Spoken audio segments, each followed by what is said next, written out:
Welcome to the Deep Dive, where we transform sources into, well, insightful knowledge. Today, we're diving into the world of Derek Sivers. He's a fascinating guy, a real maverick. Started CD Baby, then famously gave away his fortune, and now he dedicates his life to unconventional thinking, writing, living simply. We're not just going to tell his story, though. We want to pull out the key ideas, the nuggets, for anyone looking to live more intentionally, to design their own life in a world that kind of pushes conformity. Yeah, Derek Sivers really does offer a compelling blueprint, especially now with so much information, so many expectations.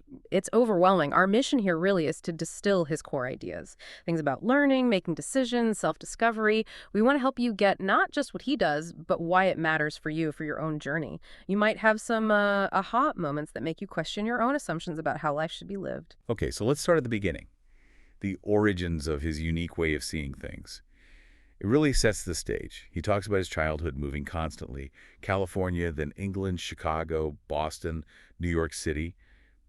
Just wow, imagine that. He said he'd arrive in England, boom, the American kid, then moved to Chicago, suddenly he's the English kid. Right, that constant shifting. And this gave him this profound feeling of, I'm not from here. But the powerful part is how it made him feel like, okay, your norms, they don't necessarily apply to me. Exactly, because he'd seen so many different normals. Yeah, he saw so many ways of life, he couldn't just accept one as the absolute truth. It taught him early on, like, hey, this place isn't the only way, or even the right way. It makes you think, doesn't it? Yeah.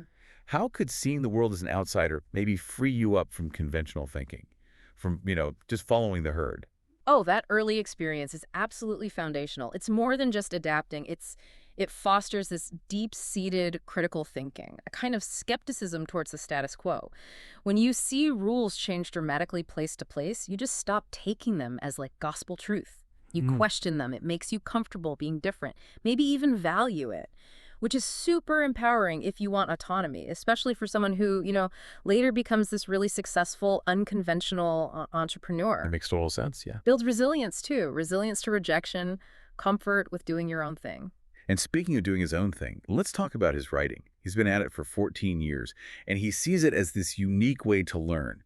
He calls it an input that comes from the input, which is kind of a brain twister at first. Right. Usually input is external. Books, podcasts, whatever. Exactly. But for Sivers, it's not just taking stuff in. It's about exploring himself, figuring out what he actually thinks about something, or even discovering new ways he could think, just by sitting alone, writing, articulating his thoughts. It sounds like this really personal journey. It is. It's like talking to himself on paper almost, finding answers he didn't even know he was looking for. It's a fascinating reframe. We focus so much on external input, but he's showing how our own processing, just articulating thoughts, creates this feedback loop for understanding ourselves better. So many of us just consume. But Sivers is like, hey, look what happens when you actively engage with what's already in your head. Writing isn't just recording known facts. It's dynamic. It creates knowledge. It forces you to clarify, connect ideas, maybe ideas you didn't even realize you had. Like holding up a mirror to your own mind. Precisely. And his approach to the writing itself is super minimal. Another sign of how intentional he is. He jokes, assumes, most people don't like to read. They want maximum value, fewest words, least time. So get this. He says he'll spend up to 2 years editing a rough draft. Just cutting out every single unnecessary word, compressing it down. 2 years. I know, that's extraordinary dedication to the reader, really. It absolutely is. That conciseness, it's not just efficiency. It's deep respect for the reader's time, their attention. But it's also a discipline for him. It forces him to distill his message down to its absolute core. When you strip everything else away, what's left has to be the pure, impactful essence. Yeah, highly concentrated insight. Exactly, which is gold in our attention-scarce world. It's a masterclass in communication, really. Clarity through compression. And that disciplined approach, it carries right over into how he guards his mind, what he lets in. He's incredibly careful, stressing, you are what you consume. And he throws down this challenge, it's pretty direct. He asks, if the news doesn't actually make you a better person or help you become more self-actualized, reduce your potential, then why the F are you letting it into your brain? Wow, yeah. That's blunt. Right. He says, people consume it because others do or they feel they should. But for him, not good enough. Don't pollute your mental space. It really makes you stop and think, what am I letting in every day? Is it actually serving me? Or just Or noise. In today's world, with information just flooding us, that might be some of the most crucial advice he offers. Seriously. Curating your mental diet is just as vital as your physical one, maybe more so. All the negativity, the sensationalism, it creates anxiety, overwhelm, pulls you off track. Totally. Sievers is arguing for actively choosing. Prioritize stuff that enriches you, empowers you. Don't just consume out of habit or because everyone else is. Be deliberate. If you're not intentional about the input, you're basically letting the outside world dictate your inner state. And that's the opposite of designing your own life. Right. It's about strategic filtering, not ignorance. Exactly. Strategic filtration for well-being and growth. So what does he consider good input then? Yeah. Well, one huge one for him was Tony Robbins' Awaken the Giant Within. He calls it his Bible. Read it over and over when he was younger, 19, 21, 23. Said it totally shaped his worldview. Wow, formative years. Yeah. And the core message that stuck, you can help the way you feel. He realized you can actually interrupt your first emotional reaction, question it, and then consciously choose a more constructive one. It's moving from being driven by impulse to actively designing your emotional state. That is such a game changer because most of us feel like emotions happen to us, right? But Sivers, learning from Robbins, sees that we have agency there. It's not purely reactive. It's about building in that conscious pause, that moment between stimulus and a response. Instead of just reacting impulsively, you ask, is this feeling useful? Is there a better way to see this? By choosing your response, you shift from being a victim of impulse to the designer of your experience. It's like emotional self-governance. Emotional self-governance. I like that. And he also mentions books, especially ones found after school, being powerful tools for unlearning and relearning, figuring out who you really want to be. He didn't even really read much till he was 21, but then, bam, self-improvement books became a game changer for him. Yeah, and that's a really important distinction. Formal schooling often tells you what to learn, prescribed knowledge. But adult growth, that's often about shedding old beliefs, questioning the programming we got, and actively seeking knowledge that fits who we're becoming. You choose those books because they resonate with something inside you. That active seeking makes the learning incredibly powerful for redefining yourself. Right, it's self-directed. Exactly, applying these tools to your own evolving goals. Okay, let's switch gears slightly. CD Baby, his entrepreneurial journey.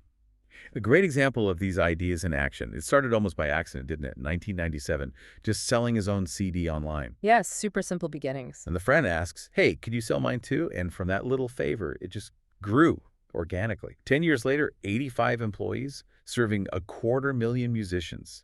That's huge. And Derek describes that decade as being obsessed with being of service, working crazy hours, 16 hours a day, 7 days a week. Wow. But not for the money, he says. He saw himself as a public servant for indie musicians who had no other real platform back then. That really shows a powerful kind of purpose-driven action. Being of service, it's not just volunteering, right? It can be building systems, building structures that help tons of people at scale. And what's cool is how Sivers framed it. It wasn't just work. It was this mix of intellectual challenge, creative joy, and the deep satisfaction of making a real impact. Yeah, empowering others. Exactly.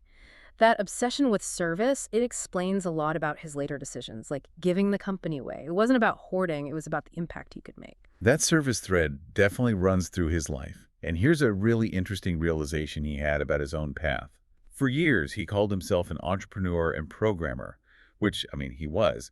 But then he noticed something.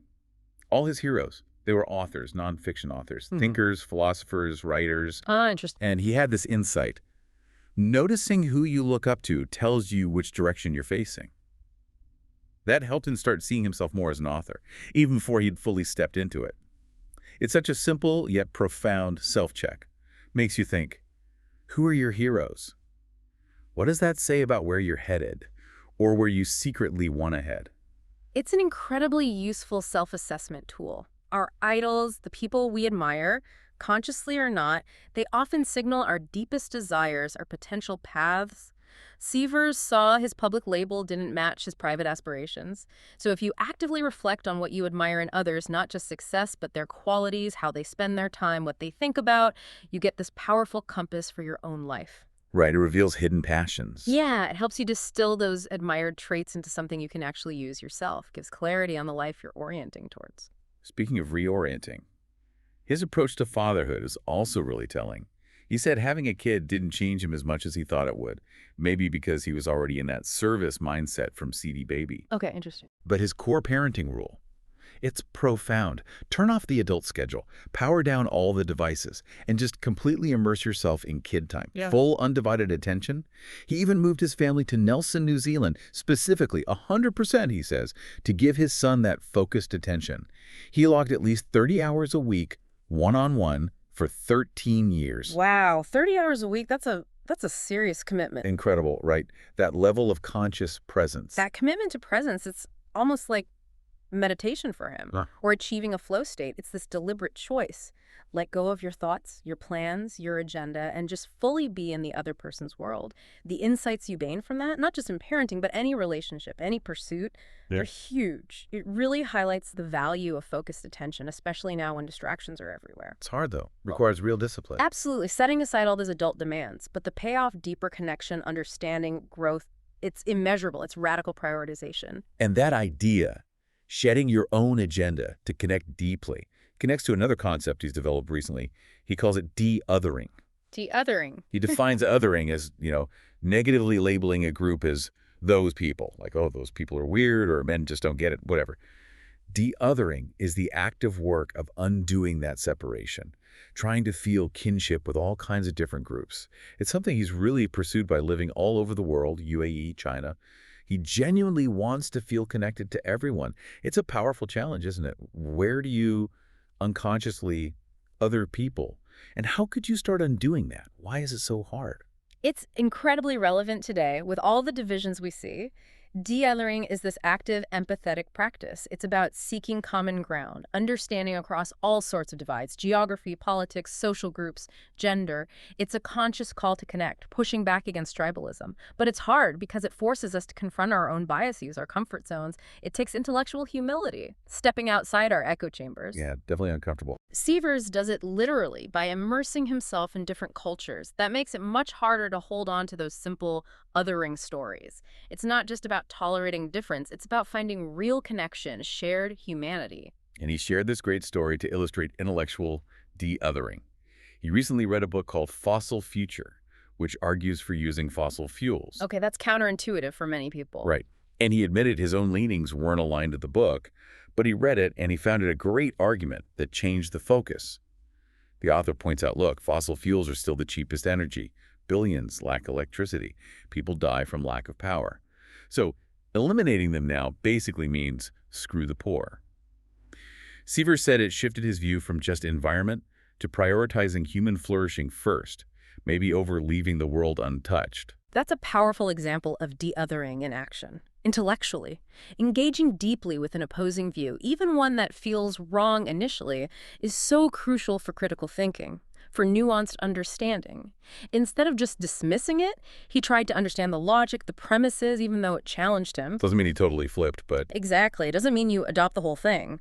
But it expands your framework, makes your understanding richer, more complex. It's actively fighting confirmation bias, escaping the echo chamber. Real learning often happens when you grapple with uncomfortable ideas, leads to better, more empathetic decisions. Okay, another fantastic tool Sivers uses for intentional living. It's a simple question he asks about any big dream or desire. Then what? Say you want a tiny home or a boat or that cabin in the woods like his friend wanted. Ask yourself, is getting it the finish line or just the starting line? Will it actually change what you do next? Or are you just enjoying the idea of having it, the fantasy? He says you have to actually do it to find out. It feels like a great filter. It really is an invaluable tool. It cuts through the fluff, separates superficial wants from truly transformative goals. We chase things thinking they'll bring lasting change, but often the buzz wears off fast if it doesn't connect to our core values or change our actions. The then what forces you to think past the acquisition. What's the reality after you get the thing? How does it integrate? Does it serve your life? It guides you towards actions that create real alignment and lasting change, not just fleeting satisfaction. Making sure goals serve you, not the other way around. So for Derek himself, what's his then what? He says pretty consistently, it's always writing, programming, thinking. No matter where he is, those are the core things he comes back to. The fundamentals. Exactly. But he also admits the environment does matter. It can enable better habits, like daily runs on the coast or finding a great gym, like that Virgin Active in Melbourne he liked, which Wellington apparently lacked. So his core purpose is internal, but he's still intentional about shaping his surroundings. Yeah, that highlights the interplay, doesn't it? Internal drive and external support. His core activities are ingrained, but he knows that designing his environment helps him do them consistently. Supports his well-being, his productivity. It's not being controlled by the environment, but optimizing it, making it easier to live the life you want. Whether it's nature for runs or specific gym facilities, these choices help him show up for those core activities day after day, creating a supportive container for his purpose. One last really practical piece of advice ties into his self-reliance idea. He calls it tech independence. He even has a guide on his site, disiv.rsafety. His warning is pretty stark. Don't let these big kind of temporary companies like Instagram or Google own all your important stuff. Right, your data. Yeah. He says you will outlive these services, so always keep your own definitive copy of what matters, even if you use their platforms. It's a crucial reminder today. Oh, absolutely vital for digital literacy, digital resilience. It's fundamental self-reliance in the 21st century. Our lives are so tied up with these platforms now, but they have their own agendas and they aren't permanent. Losing your photos, your writing, your contacts because a platform changes or boots you off, devastating. His call for tech independence is about taking back control, maintaining ownership of your digital self. Don't let your history be held hostage. It's essential self-governance online. So Derek Sivers' journey, accidental music mogul, dedicated writer, full-time dad. It really gives us this amazing framework for approaching life with purpose, with curiosity, and this unwavering commitment to figuring yourself out. He really shows what living on your own terms looks like, not just being different, but being deeply deliberate. Absolutely. His insights, de-othering, controlling mental input, asking then what, they push us to think critically about our choices, why we make them. He reminds us a fulfilling life isn't just about getting more stuff, it's about intentional design, constant exploration, and really engaging with what truly matters to you. Before we finish, we've got two final thoughts from Derek. They perfectly capture his way of thinking. First, if he could invent anything, a free pill to curb impulses. Let people pause and do the smart thing instead of the impulsive thing. Yeah, he'd make it free, maybe even, he joked, put in the water supply, opt out only. The wild thought experiment, huh? A world without impulsive choices. It's definitely provocative. Speaks right to that core human struggle, doesn't it? Immediate desire versus long-term good. And while he's focused on the smart thing, it makes you wonder, are all impulses bad? What about spontaneity, intuition, calculated risks? Where do those fit if every action is pre-filtered for optimal outcome? It's a deep question about rationality versus, the messiness of human experience. True. And for our next deep dive, and really for you listening to think about, Derek leaves us with this question. What are you least likely to ever change your mind about? And what would happen if you did? It's not about just abandoning your beliefs. It's an invitation to really engage with them, understand why you hold them, and stay open to learning, evolving. And that really is the essence of a deep dive.